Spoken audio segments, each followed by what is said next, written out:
자, 이제 네 번째 들어갑니다. 네 번째 들어가는 건 순서를 좀 쉬운 거부터 갈게요. 쉬운 거부터. 그래서 국유화를 먼저 설명해 보도록 할게요. 국유화를 설명합니다.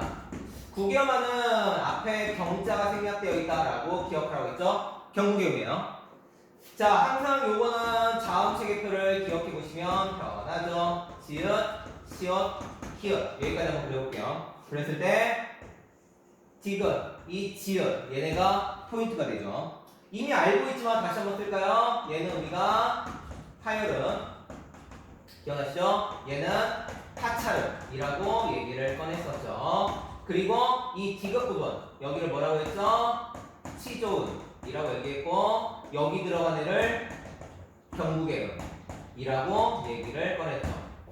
앞에서 기억하죠. 비음하는 비음이 아닌 게 비음이 되고 마찬가지로 유음하는 유음이 아닌 게 유음이 됐죠. 여기도 경국의음이 아닌 게 경국의 음이 됩니다. 이해되시죠? 예시문을 만들어 볼게요. 그럼 규칙을 먼저 설명할까요? 규칙은 이렇게 돼 있어요. 디귿, 티읕이 이를 만나요. 근데 이때 이라고 하는 건 단모음도 되고 반모음도 됩니다. 이해되시죠?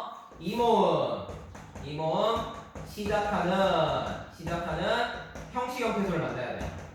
형식 형태소를 만나야 됩니다. 왜 형식 형태소냐? 형식 형태소가 돼야만 다이렉트로 연음을 시켜요. 즉 여기 들어가는 얘네들은요 초성에 있을 수도 있지만 중성에 있을 수도 있어요. 그러면 얘네가 뒤에 이하고 직접 결합을 해야 돼요. 그럴 때 형식 형태소여야지 연음이 되거든요. 만약 여기 실질 형태소 나타나면 나중에 배우겠지만 니은 첨가 나타나 버립니다. 자, 예를 들어볼게요. 예를 쉽죠? 굳이 그 다음에 같이 이렇게 들어갑니다. 구 D가 되죠. 그러면 구 G가 됩니다. 가 T가 되죠. 가 G가 됩니다. 그래서 여기 나와 있는 티읕이 여기 나와 있는 디귿이 어디요? 이하고 만납니다. 그랬을 때 지읒과 치읒이 되겠죠. 그러면 똑같이 해볼까요? 앞에 있었던 얘네가 결국엔 얘네가 지읒이 되는 거니까 지읒 플러스 이 이래볼게요. 그러면 얘네가 요렇게 변하고요. 영향을 주는 건 얘가 되겠죠. 그러니까 얘는 우리가 뭐라고 적을 수 있죠? 동화 주라고 할 수 있고요. 여기 들어가는 얘는 피 동화주라고 얘기할 수가 있겠죠.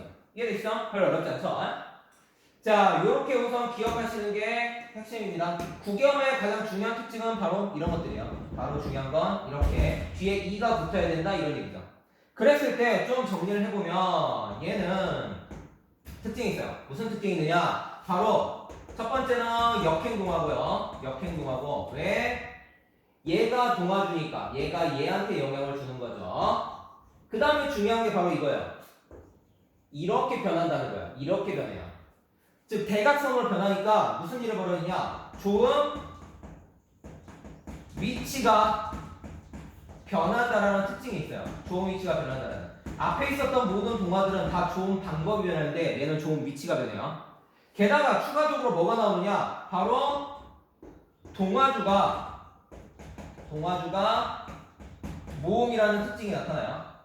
앞에 있었던 건 동화주가 전부 다 자음이었는데 얘는 동화주가 모음이다 라는 특징이 나타납니다. 기억해야 돼요. 그리고 또 한 번 얘기하지만 여기에는 형식 형태소가 결합해야 됩니다. 형식 형태소가. 왜냐? 예시를 만들어 줄게요. 우리 수업 시간에 배웠죠? 밭, 이, 람. 기억나죠? 이때 명사예요. 어근이에요. 그러면 앞에가 받침이 있죠. 자음으로 끝났죠? 뒤에가 이로 시작했죠. 만약 얘를 연음으로 만들어버리면 다, 티, 랑이 될 거예요.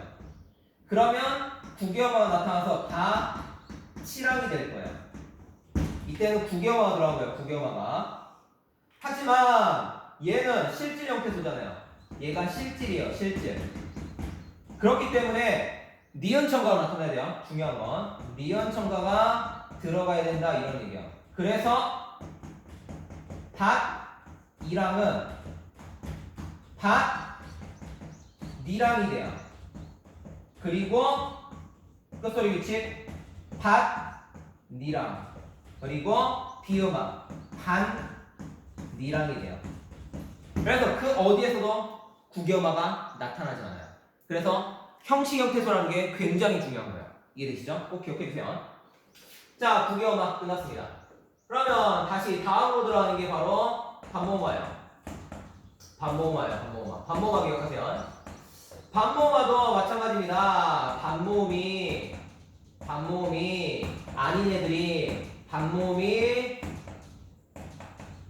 된다 라고 얘기할 수 있죠. 이때 들어가는 반모음이 아니니까 이때 들어가는 건 단모음이에요. 자, 예시를 만듭니다. 예시로 들어가면 편하죠. 항상 얘기하는 보이어 그러면 보이어라고 하는 사람도 있지만 보여로 하는 사람도 있다고 했죠. 기억나죠? 자, 단모음이에요. 여는 그러면 단모음이냐? 그럴 리가요. 이중모음이죠. 그래서 단모음 두 개가 결합합니다. 그랬을 때 이중모음이 됩니다. 그러면 당연히 앞에 있었던 단모음이 반모음으로 바뀌죠. 당연히 교체가 나타나죠. 그렇기 때문에 음은 수는 변화가 없게 되는 거죠. 이해되시죠? 꼭 기억하세요. 헷갈리지 마세요. 절대 탈락이나 축약이라고 보면 안 됩니다. 기억하세요. 예를 들어주면 얘는 축약이에요. 하지만 얘는 R라고 하는 단모음 A, E라고 하는 단모음 B가 결합해요. 그래서 L라고 하는 단모음 C가 돼요. 이러면 축약이에요. 하지만 얘는 단모음하고 단모음이 결합해서 단모음으로 변하기 때문에 이거하고 달라요. 이거하고 달라요. 이해되시죠? 얘는 새로운 하나가 나타나지만 얘는 바뀌는 것뿐이에요. 구분하셔야 돼요. 단모음만 끝났고요. 그 다음으로 들어가는 게 바로 뭐가 들어가냐? 이모음 역행동화예요. 이모음 역행동화는 모음체계표를 생각하세요. 다시 한번 그려줄게요. 이, 에, 위, 웨, 아, 우, 오. 기억나죠?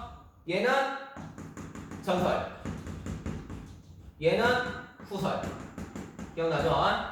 자, 이거 가지고 들어갑니다. 규칙은 이렇게 들어갑니다. 바로 뭐가 되느냐? 후설모음 아, 우, 오가 플러스 전설모음 이하고 만나요. 그러면 어떻게 되느냐? 전설모음이 돼요. 이, 에, 위, 외가 됩니다.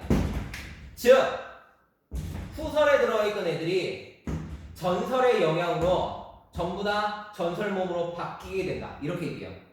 그래서 여기 들어가 있는 이 후설모음이 나중에 전설로 변하니까 얘가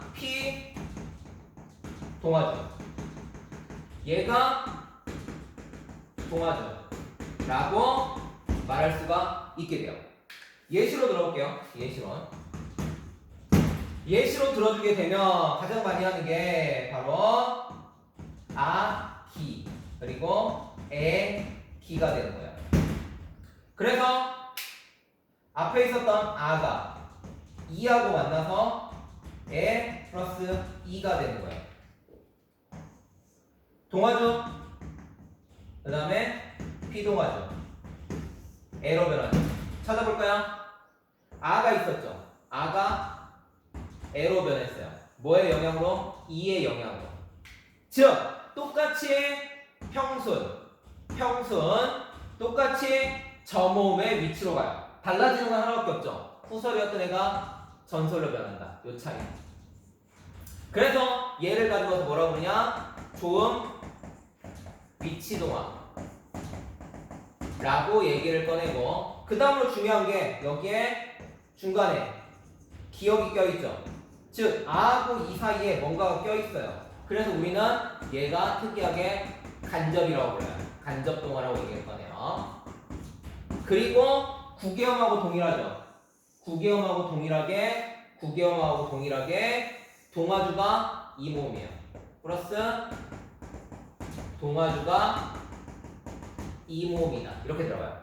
차이는 얘는 이모음에 의해서 자음이 변하는 거고, 얘는 이모음에 의해서 모음이 변하는 거예요. 이해되시죠? 그래서 모음에 의한 자음 동화, 모음에 의한 모음 동화, 이렇게 얘기를 꺼내는 거예요. 이해되시죠? 이런 걸 뭐라고 불러요? 이모음 역행 동화.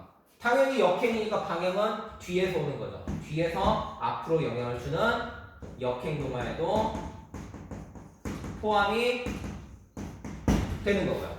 이해되시죠?